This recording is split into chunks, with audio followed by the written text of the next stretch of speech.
and good evening, everyone. I'm Jonathan Parker, one of the epilepsy and functional neurosurgeons at the Mayo Clinic in Arizona. It's about 5 o'clock here in Phoenix, 7 o'clock in the Central Time Zone.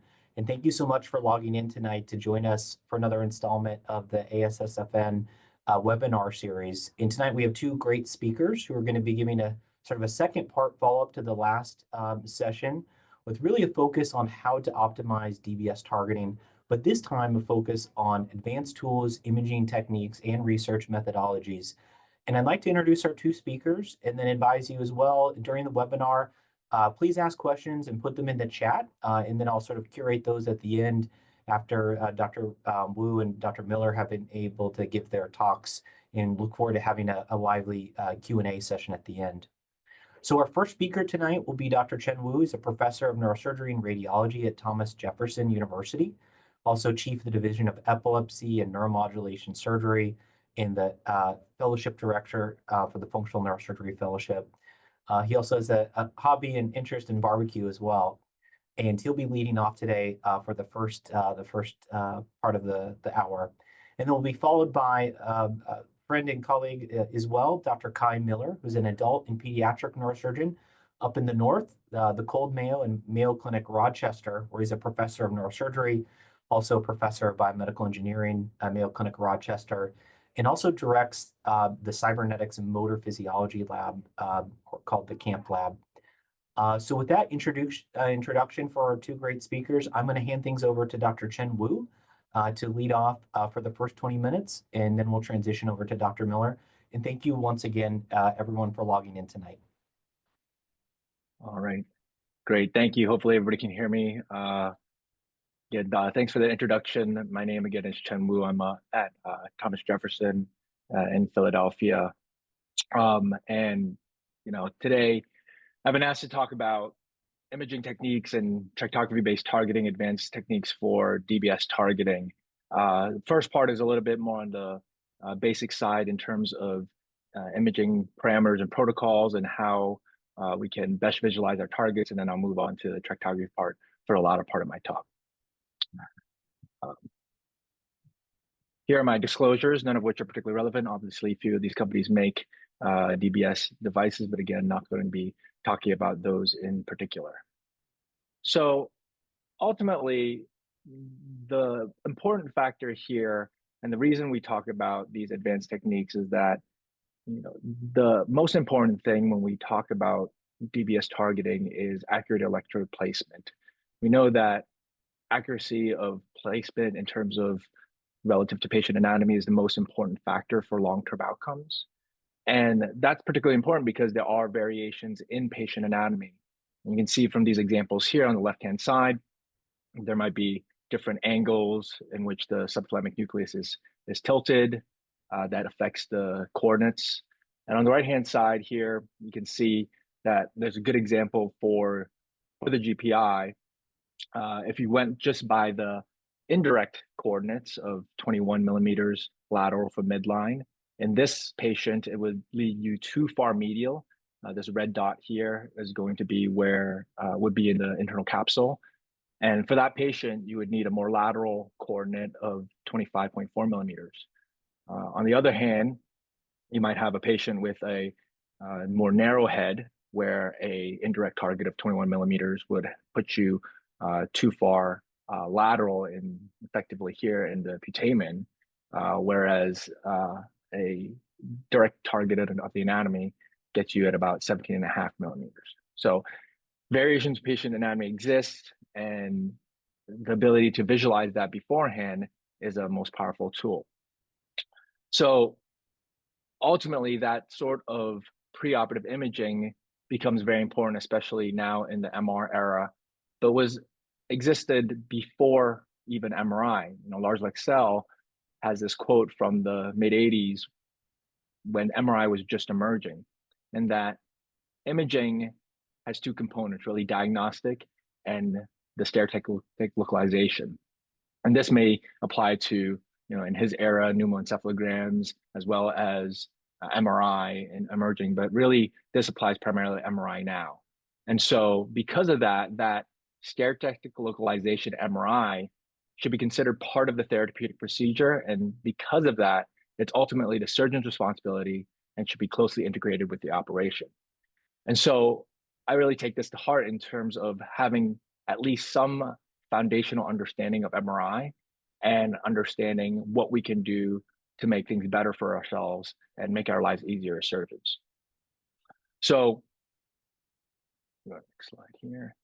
So I'm not going to dive into all the MR physics, and you don't necessarily need to understand all of those details, but at least, again, understanding the basic principles of what plays a role in image quality.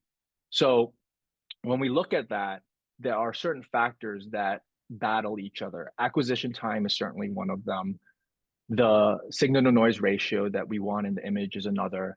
Field of view, how much of the image are we actually seeing? And then the resolution or voxel size. From a standpoint of stereotactic neurosurgery, really, probably the resolution and the signal to noise ratio are the most important elements. From a clinical standpoint, because MRI time is certainly a commodity, acquisition time is something that we also have to take into consideration. So, although we would want the shortest scans possible with high signal to noise ratio and the largest field of view so we can see everything, and very small voxel size with high resolution, that's just not going to be feasible. You're going to have to sacrifice one for another. And in the real world, we're certainly limited by acquisition time in terms of what we can achieve in a clinical scale. And then usually, again, prioritize in terms of stereotaxy, resolution, and signal to noise ratio. So the other aspect that I do want to touch on is something that we can do to improve signal noise ratio that actually we can do without affecting any of the others, and that's really minimizing motion artifact. And this is particularly relevant in this population of patients, especially if there is a predominant dyskinetic component in a Parkinson's patient or a head tremor.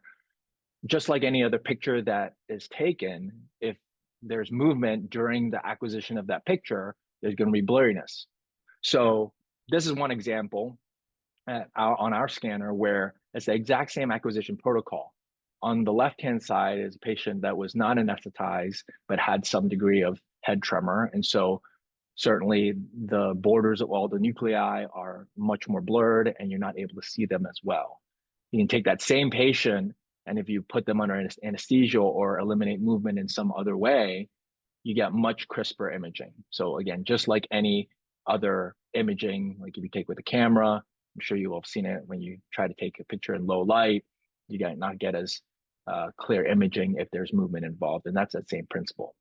So this obviously requires a lot of buy-in and a lot of teamwork. This is, at our institution, a big combined effort that requires buy-in from radiology, neurosurgery, and anesthesiology to coordinate these sort of things. But we were lucky enough to do this on a regular basis now. So moving on to exactly what sequences are relevant. Each target has their best possible sequence. We'll start with the subthalamic nucleus as one of the most popular targets for Parkinson's. And ultimately, the best sequence that we use here is a T2 weighted sequence. And that's predominantly what is used in many centers. Now, the way that we increase the definition and the signal to noise ratio here is that the trade-off is we take a smaller field of view, something that looks a little bit like this, in order to decrease acquisition time while maintaining high resolution and high signal noise ratio. Now, this also requires a little bit more technological insight because at the time of acquisition, either the MR tech or an imaging specialist has to be there to ensure that this field of view still captures the basal ganglia. And the other aspect you'll see here is one thing that we do is we acquire the image such that it is in plane with ACPC. So the field of view, the acquisition of the axials are already in ACPC plane.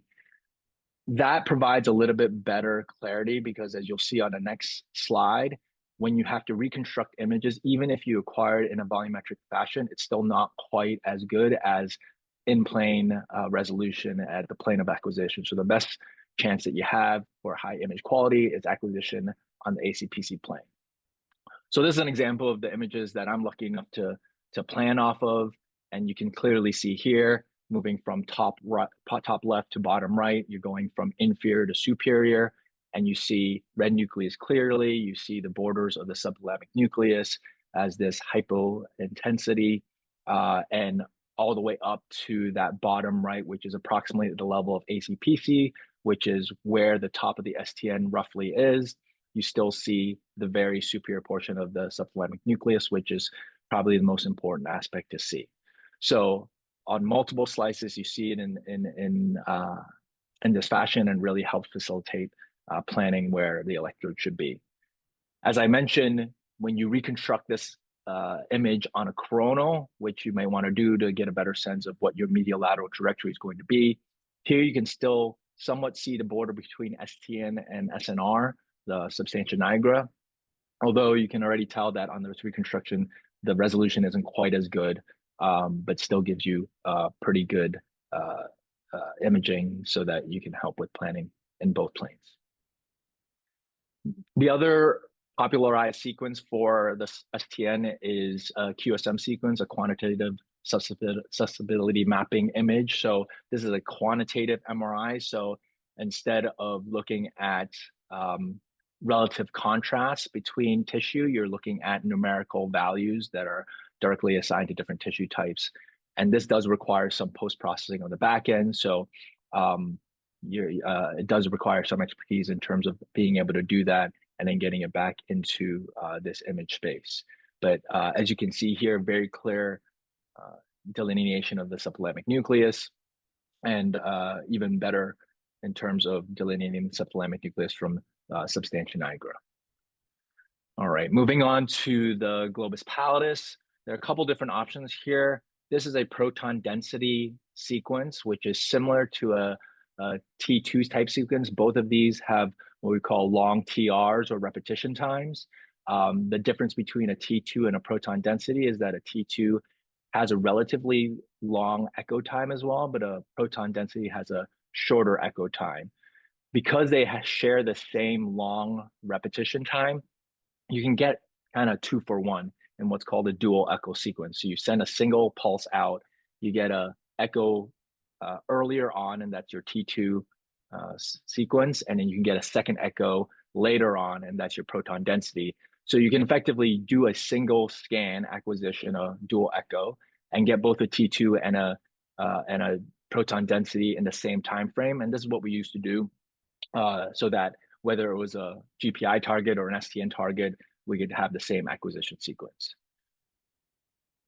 More recently, though, we've gone a little bit more to using an F-gator. This was developed in University of Florida as a fast gray matter acquisition T1 inversion recovery that really, as you see here, highlights white matter very well. White matter shows up as a hypointensity, and you can very clearly see the border of the internal capsule. You can see the borders of the internal segment of the globus pallidus clearly defined, with the internal medullary lamina laterally. You can also see that accessory lamina in the middle, everything that you need for targeting. And it reconstructs very well on both the axial and coronal. You can see pretty much the GPI, GPE, putamen in order on that coronal very nicely as well.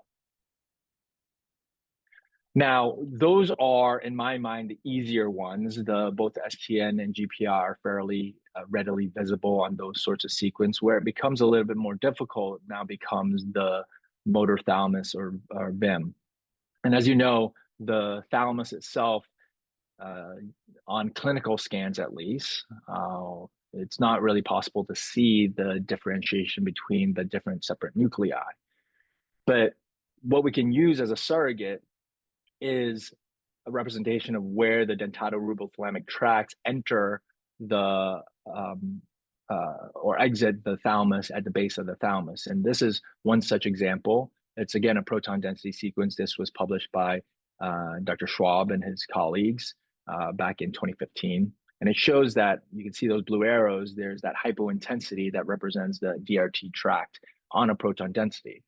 So similar to what we saw with the pallidal sequence, you can do something similar with the F-gator, which represents these white matter tracts even more intensely.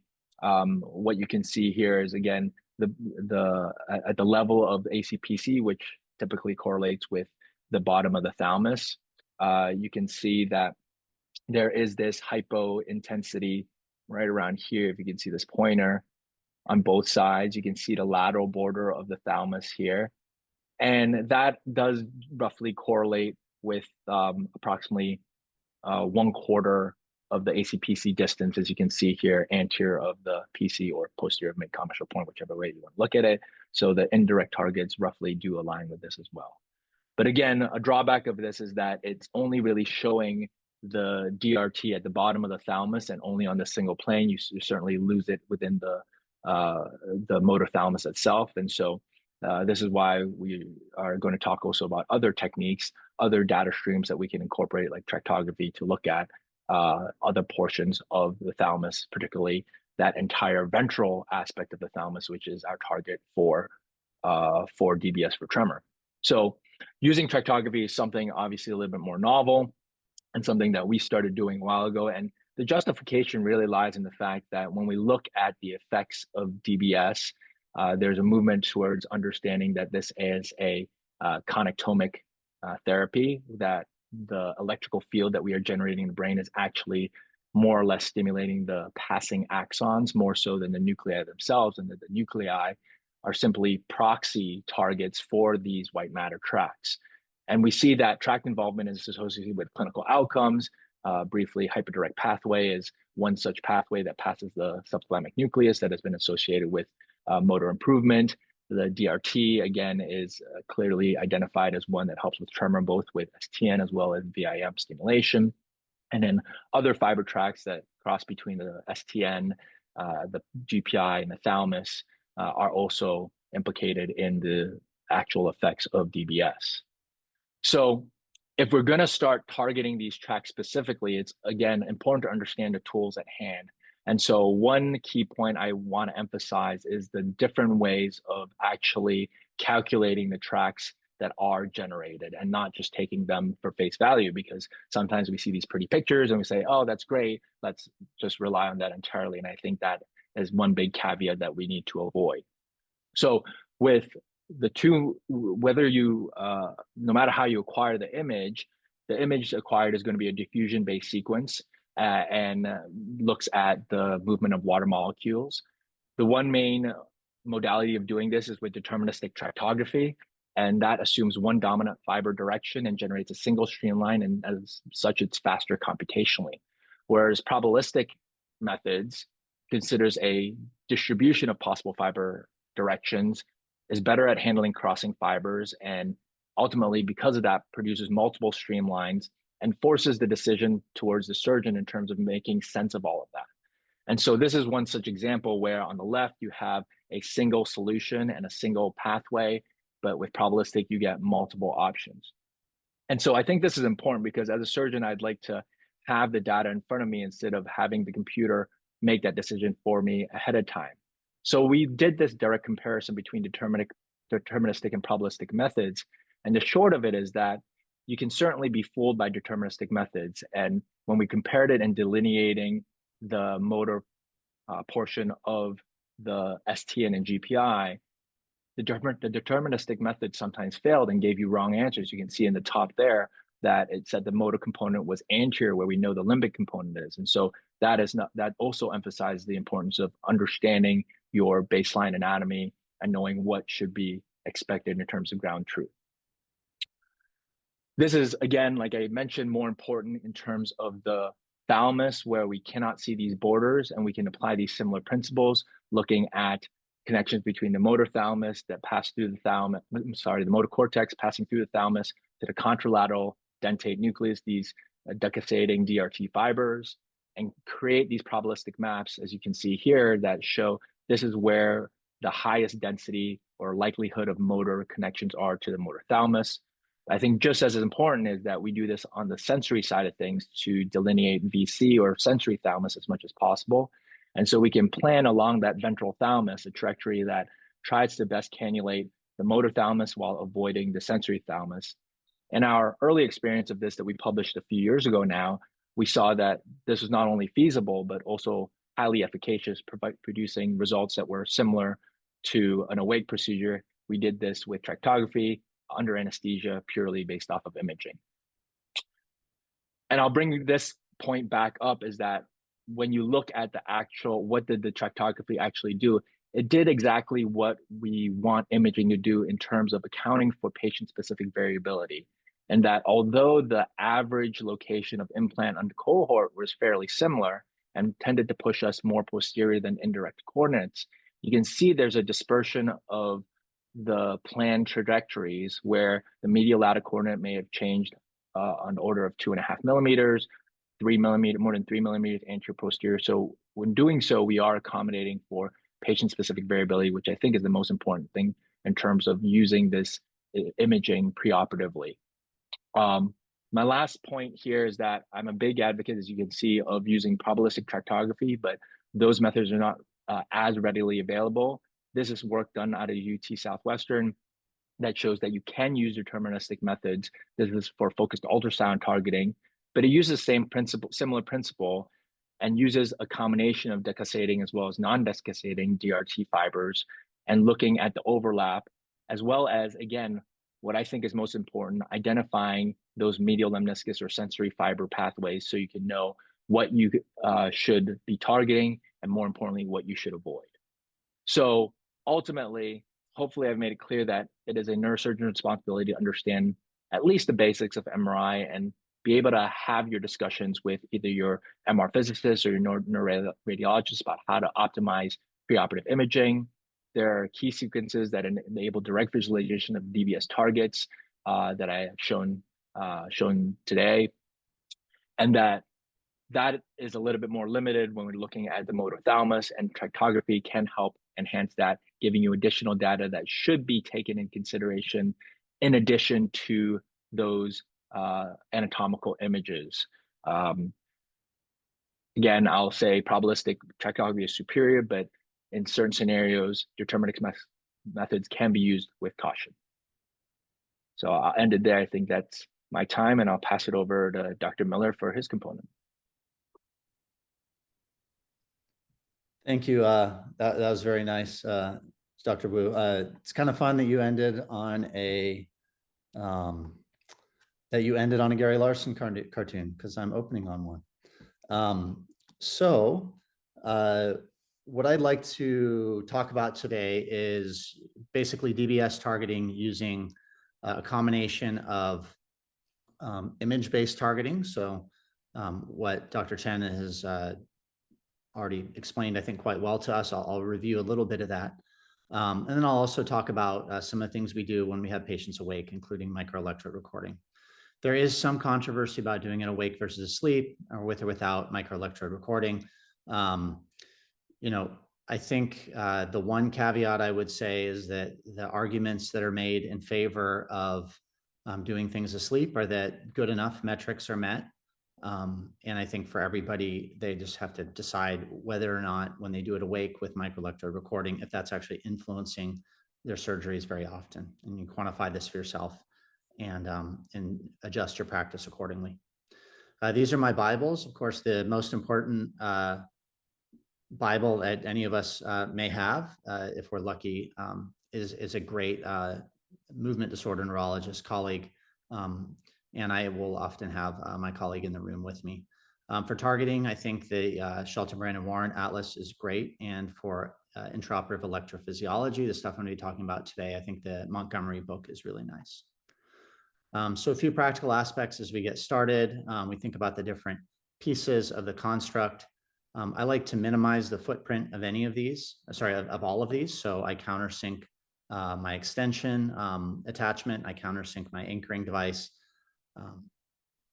My workflow is sort of summarized here preoperatively. I put patients in a Lexel frame, and everyone's workflow will be different. Their targeting will be different, but many of the principles generalize across the approaches that we use.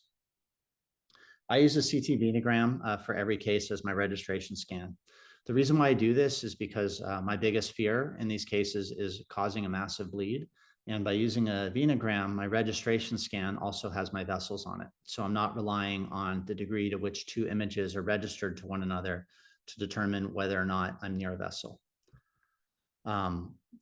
As Dr. Wu has already talked about, we use multimodal imaging. The one thing I would say is when you're merging in your different MRI modalities in your CT day of, if that's what you use, make sure you take the time to do the merge right.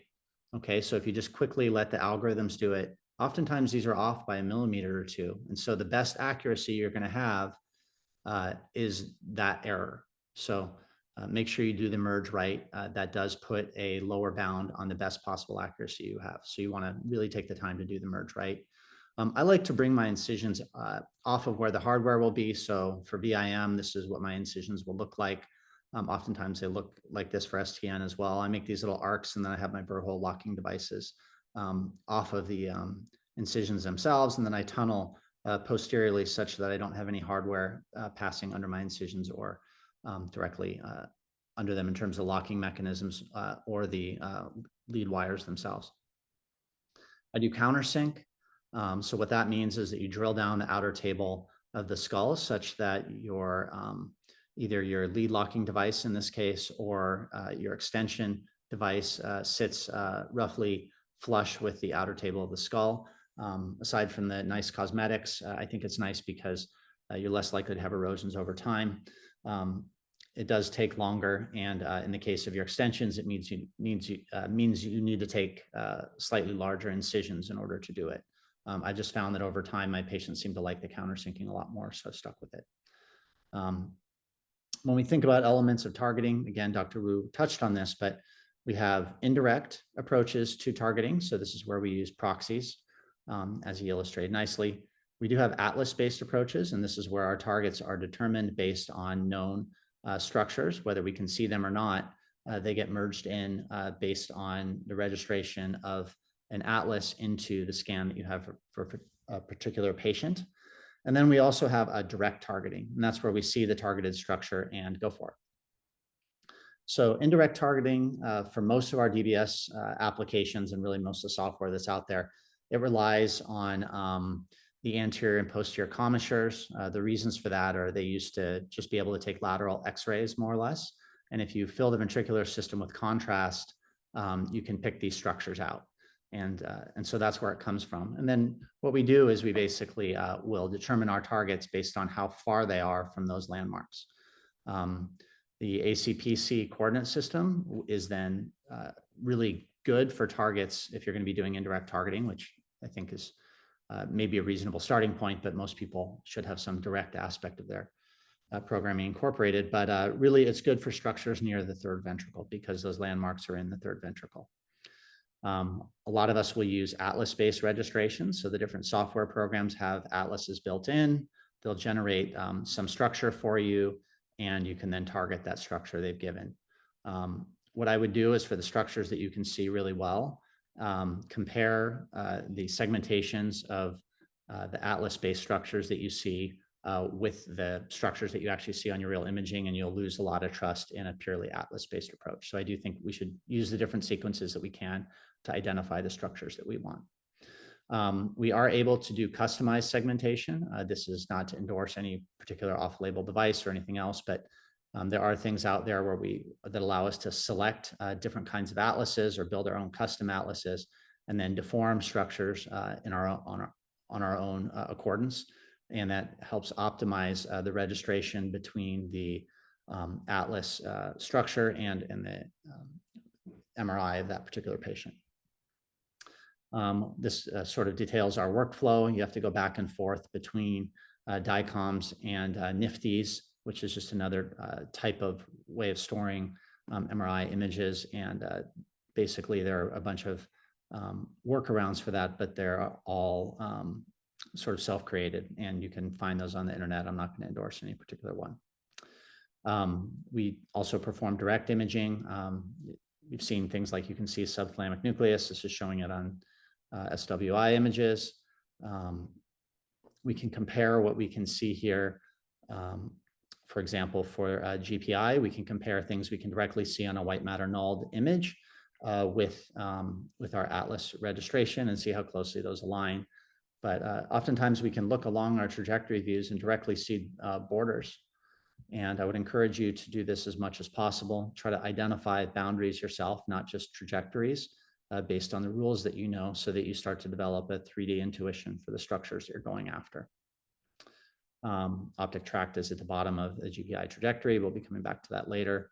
I think Dr. Wu already very nicely showed how we can see the dentatorubothalamic tract on white matter null sequences. This happens to be the GE white matter null sequence, which is a little different than the F-gator that we get from Siemens. For many of us that do epilepsy, we're also targeting the mammillothalamic tract on white matter null sequences. And here you directly see the place you're targeting and you aim for it. A lot of the software programs have their own built-in tractography. Again, I would really take the time to prune what you get as you build your tracks out from that, and try to develop a practice where if the tracks are off, you have some understanding of why and when they're off. And again, then you're placing a lot of faith in the built-in software. And I would trust things that you can actually see with your own eyes more. I do think that Dr. Wu's paper that he highlighted from, I think this is 2018, is particularly useful. And then you can take things like fuse in your DTI and see how well that agrees with, this is our Atlas-based target that we've identified. I do think it's useful to then look at the boundaries that you might have. So these are just little worksheets that we have. This is our Lexel coordinates that we write in. Now actually drag and drop them from screen grabs and then print, just so I avoid any possibility of mistranscription. And then we can make notes about when we expect to get into different structures, because if we're going to do microelectrode recording, as I'm showing you, we should have some expectation of where our boundaries lie from our imaging. Okay, so the take home that I want you to have from everything I've talked to you about so far is that if you're doing microelectrode recording and awake stimulation mapping, you don't want to scrimp on the degree to which you're doing imaging. Imaging really is the workhorse of how we get good results with these surgeries, and the other things I view as ways of optimizing and tuning after that. So for those that do microelectrode recording, we have our alignment that we perform to our target with a cannula, and the cannula will end at some distance above our planned target. And then we advance a microelectrode through that. If we think that this is the appropriate target and we determined our depth of implant from microelectrode, we then put a DBS electrode in permanently. There are different ways of thinking about microelectrode electrophysiology.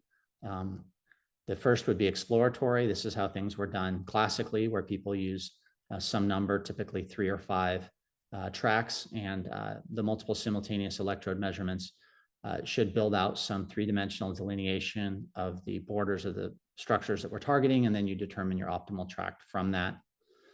What I do is a slight variant that is what I call confirmatory, and my colleague Brian Clausen, neurologist I work with, has termed confirmatory. But this is where we put a single cannula in initially and make sure that we're hitting all the physiology that we expect at the appropriate depths, as well as the appropriate testing. And then we add other electrodes down depending upon what we found. The goal with this is to determine if something is off, and if it's off, what direction it's off in, and then make sure everything is going according to the appropriate plan that we expect from imaging, and to optimize our depth of implant. The last would be performative. This is basically where we're adding on microelectrode recording for billing reasons. I think there's a token gesture thing, and I would recommend not doing it. Microelectrode recordings, the traces that we measure are from this high impedance microelectrode tip, which is a superposition of 2 phenomena. The first is the background field potential, and we get rid of most of this by having high pass filtering, which is built into the software that we use and our amplifiers that we use. And then what's left after we do that, or what's most prominent after we do that, are action potentials, and that's what you see here. And these are the things that are really produced by the cells that we're measuring from, whereas the field potentials may reflect input signals from other areas of the brain. So on the bottom right here is what we do in the operating room, which is we take this filtered signal and we actually play this into a speaker. That allows us to sort of execute the art of this, which is listening to the characteristic of the cells and determining whether or not those are commensurate with the structures that we're targeting and the behaviors that we're looking for in patients. The purpose of microelectrode recording is to identify borders, identify characteristic patterns that exist for different structures, identify the functional correlates of movement or sensation, right? If an area is very tuned to sensation, then stimulation there with the DBS electrode permanently is likely going to produce a strong sensory side effect, whereas if it's tuned to movement without sensation, you're more likely to have a beneficial result. And then sometimes we can identify the correlate of disease. And the main way this is done is with tremor cells. And I'll show you an example of that. A lot of us use this, what's called the bend gun device. So what this is a 5-hole lead holder that then is advanced down itself. And if you're doing, let's say, the mapping of 3D structures with multiple cannulas, then you would put many in at the same time. I typically will put one down the center cannula. And then as I make a move, the move that I make is a move 2 millimeters away. Okay, so I set up the bend gun device knowing that I'm aiming for my center trajectory. And if I make a move, I'm most likely making a move in 2 dimensions, of 2 millimeters, unless I take out my cannulas and move my target. Okay, so I have these little shortcut things that go up in the operating room for anyone who's present, for my residents, my staff, or myself. Obviously, after you do this for a while, you have it internalized.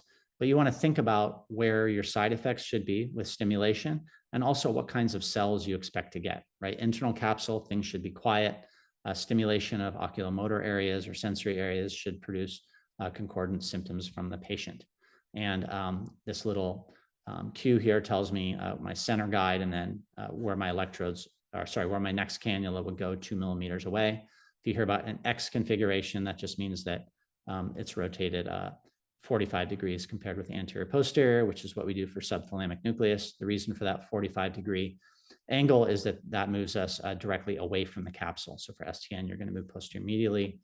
For VIM, we're going to move medially away from capsule, or we're going to move anteriorly away from sensory side effects. Here you can see some of the side effects that you would expect to get. And here we use what we call a plus configuration, or where our moves would be made directly anterior or directly medial. GPI, like STN, has this X configuration.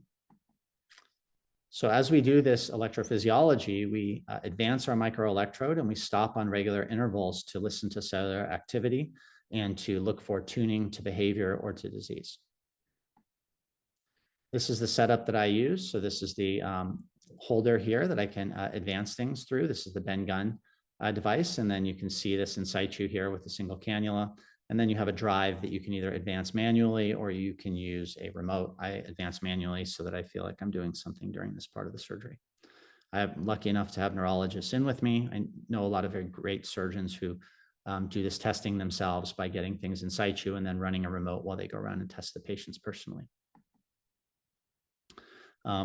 As you're doing this microelectrode recording, you are watching the electrophysiology on the screen while listening to it at the same time.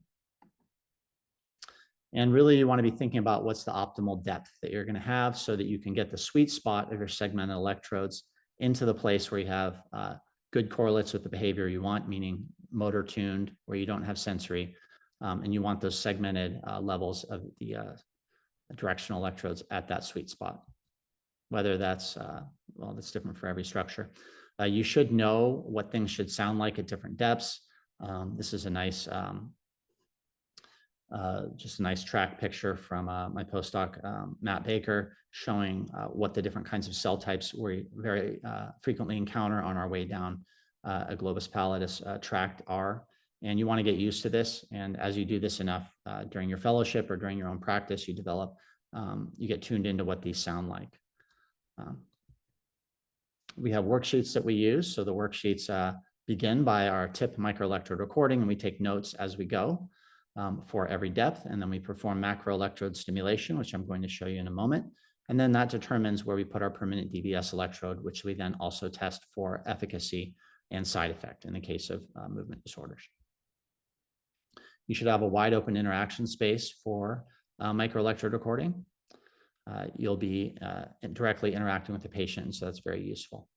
So remember, we talked about defining borders, behavioral tuning, and pathological correlates. So this is an example of defining a border into the STN. You'll hear a change in the sound. Pick up.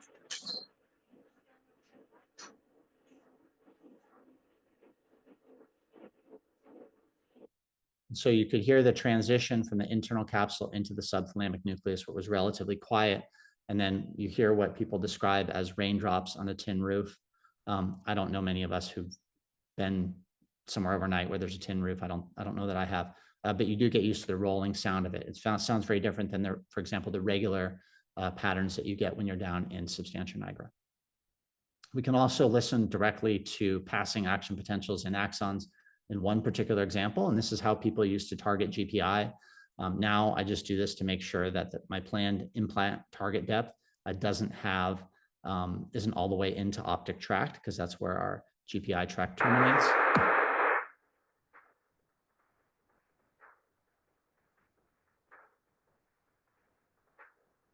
And so if you get those action potentials, you're then going to want to put your permanent DBS electrode about 2 millimeters above that.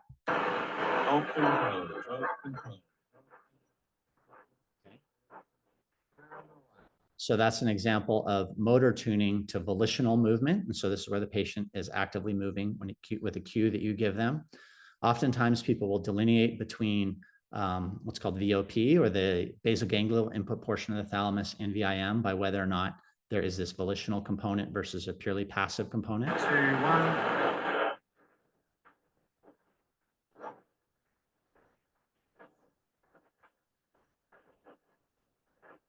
Okay. So that passive movement is called kinesthetic movement, and that's supposed to be more specific to the VIM than volitional, although frequently you see both in both. We also want to identify pathological correlates. So this is a good sign of somewhere to implant. Got it, the same got it.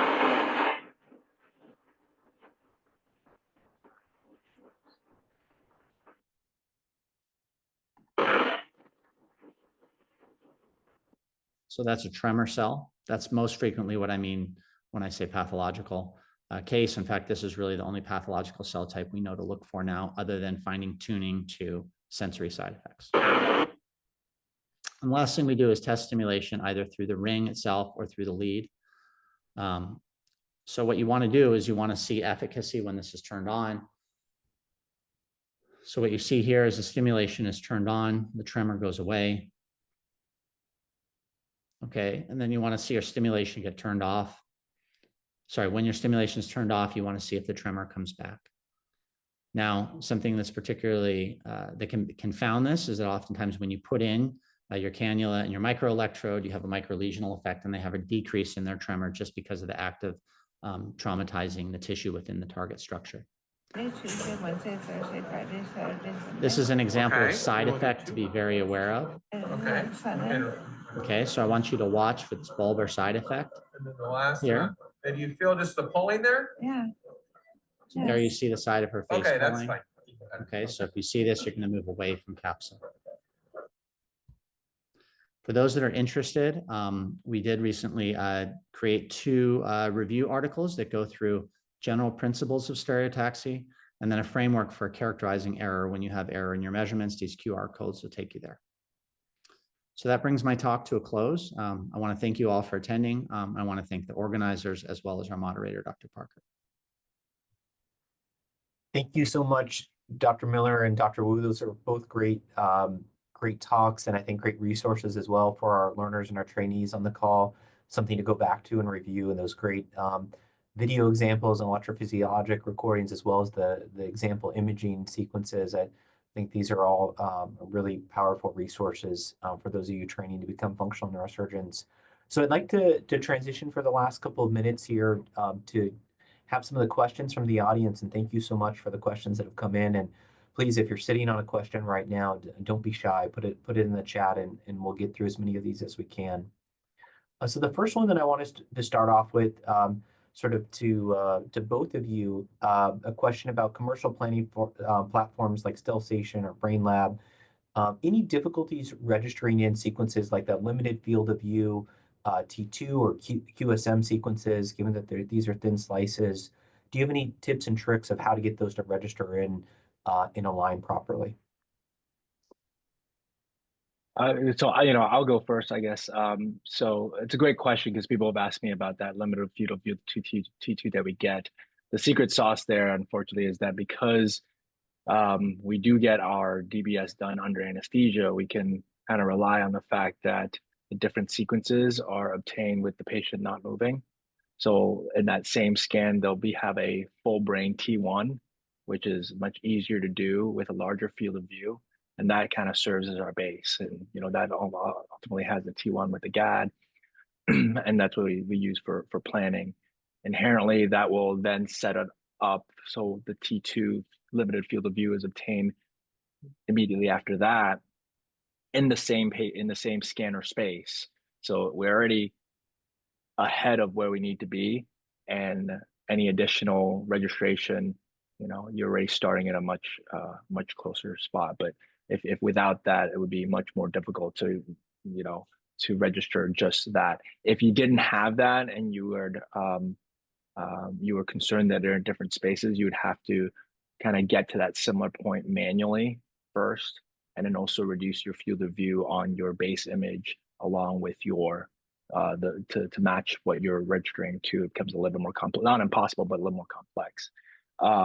With regard to that specific question, I unfortunately have not used a QSM sequence myself. That image was from the paper from New York, but I could certainly see that in those scenarios, you might have to give the software a little bit of a head start with some manual registration and then let it take it from there. Dr. Miller, do you use any of those sequences? Any comments?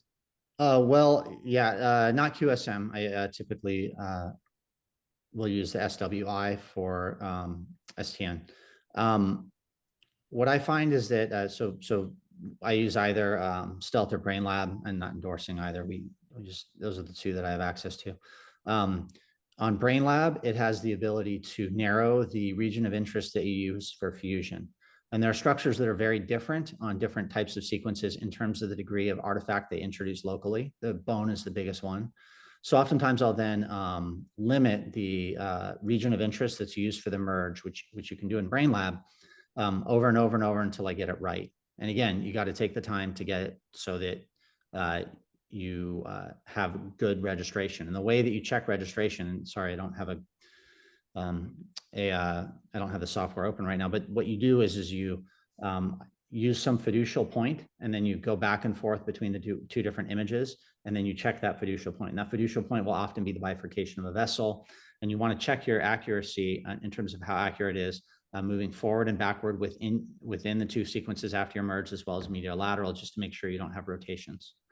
In BrainLab, I find any kind of manual adjustment very difficult. So you wind up just using the region of interest co-registration and then just changing the region of interest over and over and over until it works. In Medtronic, you don't have the ability to change your region of interest that's used for the merge, but what you do have there is a fairly reasonable manual adjustment that you can do. And there you just have to go back and forth between the two. What I would say is that you're adjusting rotation and also translation. Okay. And so you just have to sort of split the middle between those two, going back and forth, back and forth, back and forth until the two images are merged up. The other thing that we didn't talk about that I think is important is this idea of emerging tree. So in Medtronic, you get one base image that you use. If I'm doing, let's say, a sleep DBS, which I do sometimes, particularly for epilepsy indications where the microelectrode doesn't give you as much information and the testing doesn't give you as much information, is I'll use an O-arm. And then your base image has to be this pre-op CT venogram. And then I will then merge the MRIs up into that. And that can be bad because you're merging a bunch of MRIs to CT. But then your O-arm, when you get it, you're relying on bone-to-bone fusion between your O-arm and your pre-op CT. On BrainLab, you can use a nested merge. So then I take my T1 post-contrast, and this is what I use most frequently. I merge that up into the CT venogram, and I'll merge the O-arm into that later, but then all the other MRI sequences are merged into that T1. And so that's just oftentimes the merging takes about as much time as the tweaking of trajectories based upon structures that you see and avoiding sulci, entering at the cap of a gyrus, and avoiding vessels. Thanks for sharing that, Kai. And as you can hear from both those answers, there's a lot of rubber meets the road in terms of how you actually do that registration merge and how you verify it. So I think it's great to hear those different perspectives. We have a question here in the chat, sort of more forward-looking about sort of along the lines of sequence development. Is there any work being done to create an algorithm that takes different sequences and information from different MRI sequences, tractography, surrounding anatomy, and then merging this into an aggregate single image, if you will, for targeting? And I know some, Eric Middlebrooks, for example, at Mayo Jacksonville sort of had this idea of synthetic MRI that's getting towards that. But Dr. Wu or Dr. Miller, any thoughts or things you'd like to talk about there? I think Dr. Wu has done some very interesting work on this, so I'm going to defer the whole answer to him. You know, so it's an interesting question, right? Because yes, I think that that sequence development is very important, but you know, trying to find, you know, it's this jack of all trades, master of none type scenario where if you try to find a combination image that kind of fits everything, you're almost going back towards a, you know, an atlas type solution, which is what we've been trying to get away a little bit more from, and you know, focus on, you know, patient specific anatomy in an image that's acquired in that patient. Now, I think getting a single sequence in a patient that is going to be able to image all different nuclei is A, not really possible, and B, often not necessary, because for the most part, we know whether what we're targeting, maybe, and we're starting to think about multiple targets with some papers in dual targeting STN and GPI and multiple targets in thalamus for epilepsy. But for the most part, we can get what we need in one or two different sequences, as we've kind of shown. And even if you talk about combined STN GPI, you can do a single dual echo sequence and get everything all at once, right? So I don't know if there's a huge need for that to begin with, and kind of I would be biased to say let's stick to the basics and just get good quality imaging in that individual patient. Great. A specific question here about getting back to the merge trees in the CT scan. Have you noticed a difference, Dr. Miller, between registration with CT venogram or CT angiogram? Question there. No, usually a CT venogram is fairly mixed phase. So you can see that, you know, the CTA is going to be earlier, immediately after the contrast is given. And so you'll miss some of the venous structures, but usually you can see the arterial distribution quite well as well on a CTV. And again, I'm not using that to the exclusion of the MR with GAD. So I use the MR with GAD in every case as well. So you should miss vessels in both sequences. Switching gears here just a little bit, there's some questions about tractography here, a specific question about methods and again, how do you actually carry out the steps? Could you please elaborate on your preferred regions of interest or ROIs for DRTT deterministic tractography? I don't know if you want to take this one. You're talking, because you had alluded to, you know, culling some fibers, and it's a little bit of a art in that sense, and because I'm a little bit more on the probabilistic side. Yeah, I mean, to be perfectly frank, I'm not using tractography on an individual case base very often. We do use it for focused ultrasound more than DBS. And there's a whole recipe that we have that's that uses actually a combination of probabilistic as well as determinative.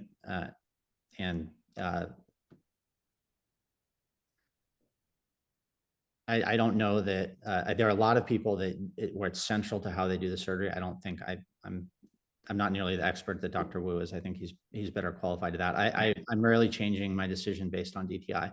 What I want to see the most actually is I want to see the borders of where the thalamus is, and I want to see the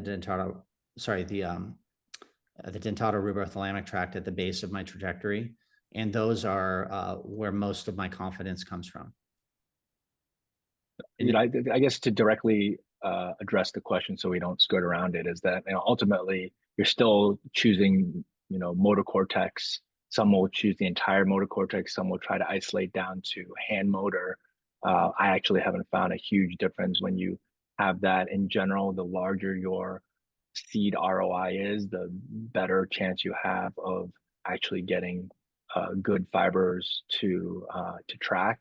You're going to have an inclusion mask within the thalamus, obviously. So certainly having that mask that does not include the internal capsule is going to be very important, because that's something that you're going to define.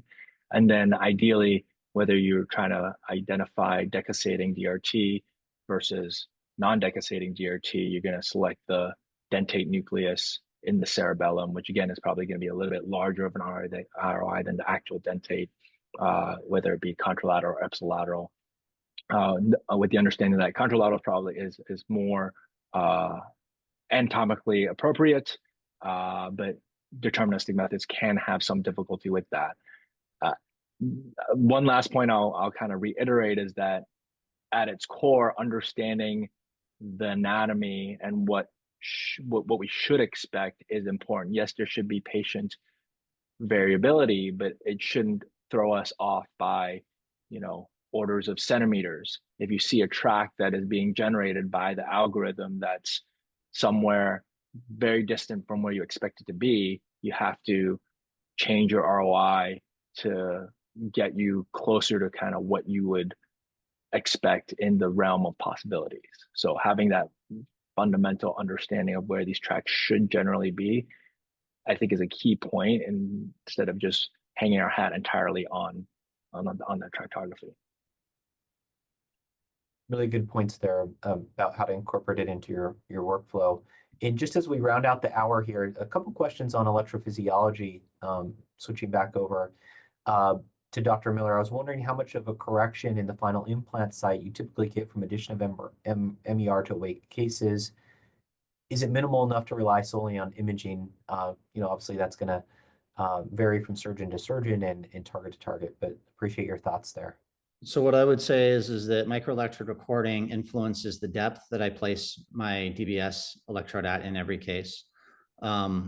I think if you're going to do microelectrode recording, you have to have some threshold where you say I'm moving or changing compared with imaging alone, or compared with stimulation mapping alone, a certain percentage of the time, or I'm not going to use it. And what I would say is that I'm readjusting leads, meaning I put another cannula down and another lead in about 1 in 3 cases. Okay, so that's relatively high compared to a fair number, compared to what you would hear from a lot of people. I don't think that's because I have a deficiency in targeting.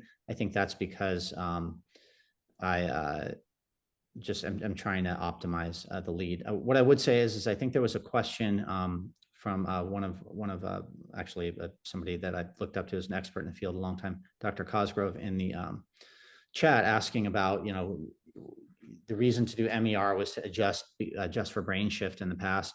What I would say is that my main, and so if you do something like ClearPoint, where you can see the structures and know that you're in them, it sort of nullifies the need for it. What I would say is that usually microelectrode recording, when I make changes from microelectrode recording or test stimulation, I'm moving away from my intended target. And so that, if it were a way of correcting, I would say I have a problem with all the technology that we have now, I have a problem in my targeting, but it's causing me to move away from my intended target. Okay. And that's the key criteria, because if it's purely just to make sure that you're in the structure that you want to be in, and again, in all these structures, representation can be slightly variable, and there's no hard line we can see between, for example, VIM and VC. If you're not moving away from your intended target, then you're still moving a lot based on microelectrode recording, then you have to reevaluate how you're targeting, because with things like ClearPoint, you can make sure that doesn't happen. Thanks, Dr. Miller, for that answer, and thank you again, Dr. Wu, as well, and to both of you for your talks and your question and answer period. I think that was very insightful, and I think this will be a great resource to neurosurgical trainees and functional neurosurgery fellows. In the last minute here, I'd like to turn things back over to Dr. Ben Heim, just to give us a few words in closing. And thank you again, everyone who logged in this evening and shared your evening with us. And we appreciate your attendance and your interaction, and look forward to having you back on our next session soon. Great. Thank you so much, to Dr. Parker, Dr. Wu, Dr. Miller. That was a really excellent session. And to all of you for the fantastic engagement. Also, thank you to Dr. Rashna Ali for being behind the scenes and helping us on the organizational front quite a bit. This was the second series in a two-part series of optimizing DBS targeting. If you missed the first one, which happened 2 months ago, we do have a YouTube channel. I'll put the link to our YouTube channel in the chat, and you'll be able to view this session from tonight, as well as all the other sessions that we've had this past year on that YouTube channel. It also has a lot of really excellent other instructive videos that come from the ASSFN. And we're looking forward to seeing you next for our next session, which will be on May 14th at the same time. And that session will really focus on optimizing billing and coding for functional neurosurgery procedures. So thanks again to all who participated, and thank you to all of our guests for joining us tonight.